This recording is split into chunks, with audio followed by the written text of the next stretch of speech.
Hello everyone, আসসালামু আলাইকুম। Welcome to my YouTube channel Rajshahi রান্নাঘর। রাজশাহী রান্নাঘরে আপনাদের স্বাগতম। আজকে আমি দেখাবো এই যে পেঁপে দিয়ে, আলু দিয়ে আর মাছ দিয়ে রান্না করব, ঝোল করব। এটাকে আপনারা দেখতে থাকুন আমি কীভাবে রান্না করি। তার জন্য আমার যা যা লাগবে, এখানে নিয়েছি আমি পেঁয়াজ কুচি, নিয়েছি লবণ, আদা জিরা রসুন বাটা এক জায়গায় বেটে নিয়েছি, লাল মরিচের গুঁড়া, আর পাশে নিয়েছি হলুদ গুঁড়া।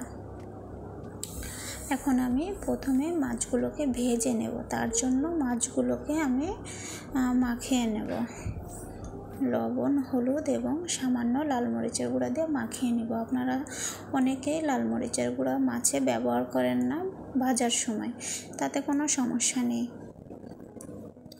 আমি এখন মাছগুলোকে সুন্দরভাবে মাখিয়ে নেব।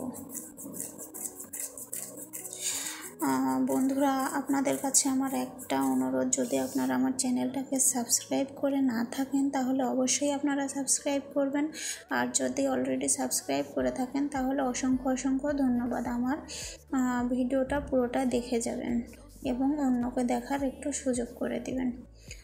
আমি চুলায় প্যান বসিয়ে দিয়েছিলাম, প্যানটা গরম হয়ে গিয়েছিল। কথা বলতে বলতে আমার মাছ ভাজিটা প্রায় শেষ হয়ে গেল। মাছ ভাজিটা সবাই পারে, এটা নতুন করে দেখানোর কিছু নেই।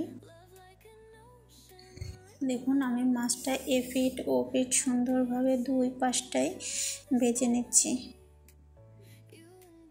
আমি মাছগুলো একটু কড়াভাবেই ভেজে নিই, অনেকে আছে হালকাভাবে ভেজে নেয়, যে যেভাবে পছন্দ করে সে সেভাবেই ভেজে নেয়। আমি মাছগুলো এখন উঠিয়ে নেব। এটা একটা কমন তরকারি, সবাই রান্না করে, সবাই এভাবে রান্না করতে জানে। তারপরেও আমি আমার বন্ধুদের সঙ্গে একটু শেয়ার করলাম যে আমি কিভাবে রান্না করি। এবার এই বাকি তেলে আমি পেঁয়াজ দিয়ে নেব। পেঁয়াজটা আমি সুন্দর লাল করে ভেজে নেব এবং এই পেঁয়াজ থেকে একটা আমি বাটা মশলা বের করব। আমি কিভাবে পেঁয়াজ থেকে বাটা মশলা বের করি সেটা আপনাদের দেখাবো। পেঁয়াজ যখন একটু লাল হয়ে আসবে, এখানে আমি একটু জিরা অ্যাড করব, শুকনা জিরা। পেঁয়াজগুলো যখন একটু লাল হয়ে আসবে তখন ওই পেঁয়াজগুলো আমি সামান্য একটু পেঁয়াজ উঠিয়ে রেখে ওই পেঁয়াজটা আমি পাটায় বেটে সুন্দরভাবে তরকারির লাস্টে অ্যাড করব। আপনারা দেখতে থাকবেন সুন্দরভাবে। আমি একটু জিরা অ্যাড করেছিলাম, এই যে আমার পেঁয়াজগুলো লাল হয়ে আসছে। এবার আমি এই পেঁয়াজ থেকে একটুখানি পেঁয়াজ উঠিয়ে নেব। এই পেঁয়াজটাই আমি পাটায় বেটে যখন আমি তরকারিটা নামিয়ে ফেলবো তখন আমি অ্যাড করব। এটাতে একটা আলাদা একটা সুন্দর ঘ্রাণ বের হয় এবং টেস্টি লাগে। এবার আমি দেখুন সব মশলা বাটির মধ্যে উঠিয়ে, যে মশলাগুলো উঠায় রাখছিলাম ওগুলো বাটির মধ্যে উঠিয়ে পানি দিয়ে সুন্দরভাবে নাড়াচাড়া করে নিয়েছি, যেন এখানে কোনো দলা না থাকে। এখন আমি মশলাগুলোকে সুন্দরভাবে কষিয়ে নিব। দেখুন আমার মশলা থেকে তেলটা ছেড়ে দিয়েছে। এবার আমি এখানে কেটে ধুয়ে রাখা যে পেঁপে এবং আলু আছে সেটা আমি দিয়ে নিলাম। এবার এটাকে আমি সুন্দরভাবে কষিয়ে নেব।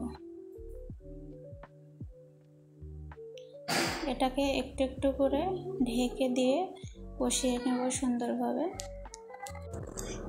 এখন আমি এখানে সুন্দরভাবে ঢাকনা দিয়ে ঢেকে দিয়ে কষিয়ে নেব। দেখুন আমার তরকারি সুন্দরভাবে বলক হচ্ছে। এবার আমি এটাকে ঢেকে দেব। তার আগে একটু আমি পানি অ্যাড করলাম যেন সবজিগুলো সুন্দরভাবে সেদ্ধ হয়ে যায়।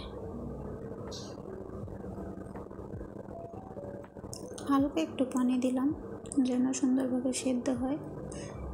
এবার আমি ঢেকে দেব। ঢেকে দিয়ে 5 মিনিট জাল করে নিলাম।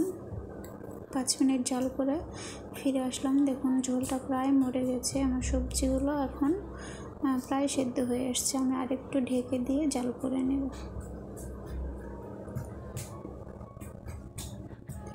আমার সবজির থেকে তেল ছেড়ে দিয়েছে, আমার সবজিগুলো সেদ্ধ হয়েছে। আমি একটা কেটে দেখাচ্ছি, এই দেখুন সুন্দর সেদ্ধ হয়ে আসছে। এবার এখানে আমি একটু পানি অ্যাড করব। আমি যতটুকু ঝোল রাখবো তার থেকে একটু বেশি পানি দেব। পানি অ্যাড করলাম, সুন্দরভাবে নাড়াচাড়া করলাম, সব মিশিয়ে দেব। মশলা, সবজি এবং পানি সব মিশিয়ে দিয়ে ঢাকনা দিয়ে ঢেকে দিয়ে আমি হাই হিটে 3 মিনিট জাল করে নিলাম। এবার আমি আসলাম মাছ দিতে। এবার এর মধ্যে আমি মাছগুলো দিয়ে নেব। মাছগুলো দিয়ে আবার ঢাকনা দিয়ে ঢেকে আবার কিছুক্ষণ আমি জাল করব। তারপরে আমি মশলাটা দিয়ে নামিয়ে ফেললাম। মশলাটা দেওয়া স্কিপ হয়ে গেছে বন্ধুরা, আমি অন্য কোনো ভিডিওতে আবার দেখিয়ে দেব। আমার ভিডিওটি সম্পূর্ণ দেখার জন্য, সাথে থাকার জন্য অসংখ্য ধন্যবাদ। অন্যকে দেখার সুযোগ করে দিবেন। ভিডিওটি ভালো লাগলে like, comment, share and subscribe করে পাশে থাকবেন আর বেল আইকনটি বাজিয়ে দিবেন। ধন্যবাদ।